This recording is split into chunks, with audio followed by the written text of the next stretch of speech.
नमस्कार. आऊचा खाऊ या यूट्यूब चॅनलवर मी मेधा तुमच्या सगळ्यांचं स्वागत करते.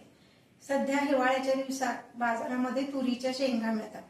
त्या शेंगांच्या सोलून जे सोलाने निघतात तुरीचे ओले दाणे, त्याची उसळ कशी करायची ते मी आज तुम्हाला दाखवणार आहे. चला तर मग रेसिपी बघूया. हे आता पुढची प्रोसेस आपण बघणार आहोत. त्याच्यासाठी आपल्याला लागणार आहे वाटण. तर हे वाटण मी कशाचं केलंय, ह्यामध्ये मी कांदा लसूण वापरलेला नाहीये.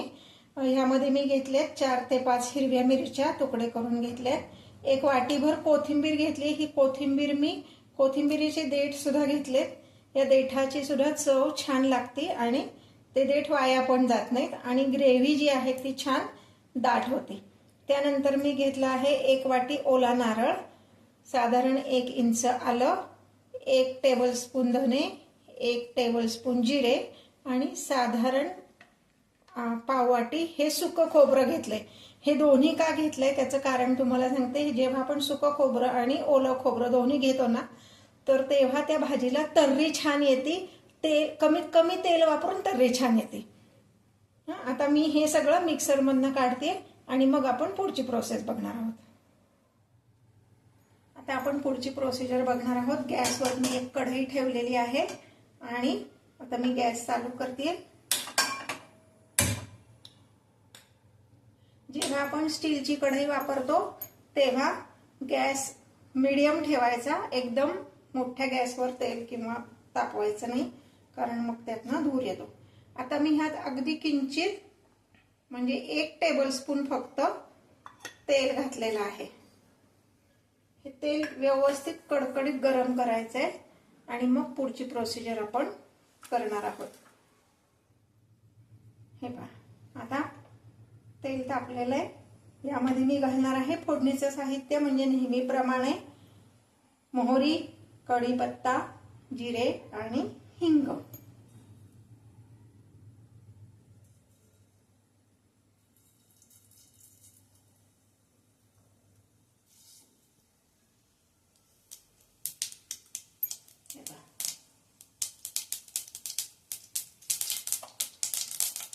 मोहरी घातली, कढीपत्ता,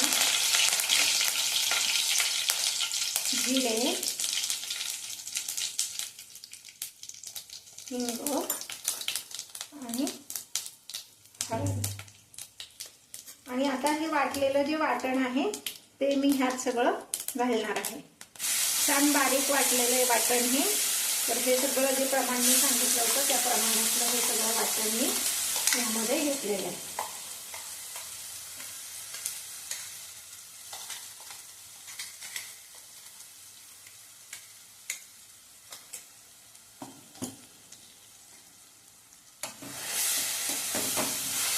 आता हे छान परतून घ्यायचंय. ह्याचा कच्चेपणा सगळा गेला पाहिजे.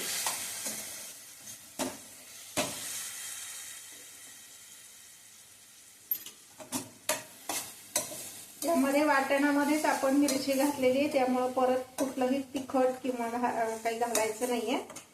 आणि आपण धने जिरे पण घातलेले आहेत. तेवढीच टेस्ट म्हणजे मसाल्यांमध्ये तेवढंच आपल्याला पुरतं. धने जिरे, आलं आणि कोथिंबीर. हे छान अगदी तेल सुटेपर्यंत म्हणजे 10 मिनिटं तरी आपण हे परतून घेणार आहोत.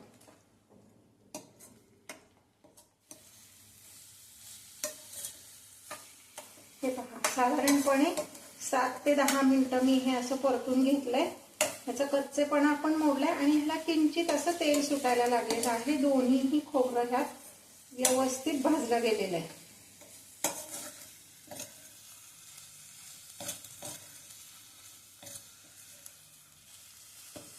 आता मी ह्यामध्येच एक चमचा साखर घालणार आहे आणि 1 चमचा मीठ घालणार आहे.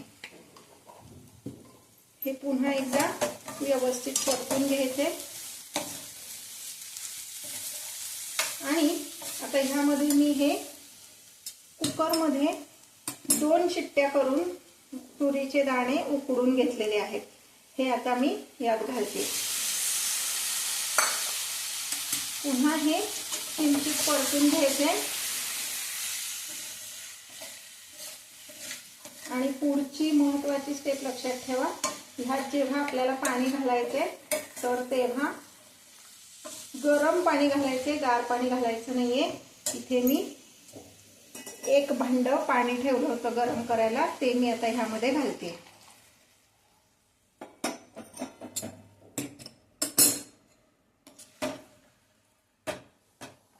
हे पहा, हे आता छान उकळायला लागलेलं आहे.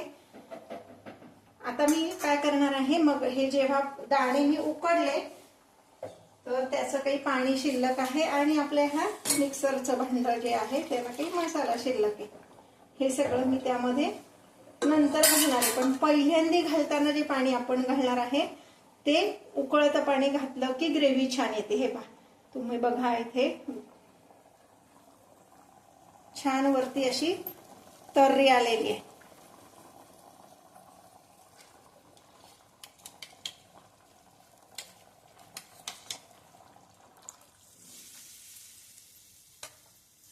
हे आता मी छान त्याला एक उकळी आली की आपली तुरीची उसळ तयार आहे.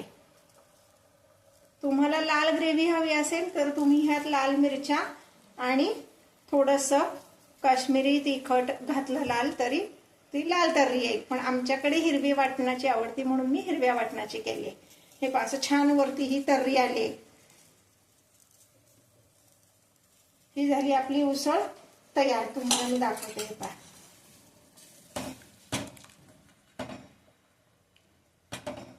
थोडासा रस ठेवलेला आहे. तुम्हाला रस नको असेल तर थोडंसं जास्त आटवा, काही हरकत नाही.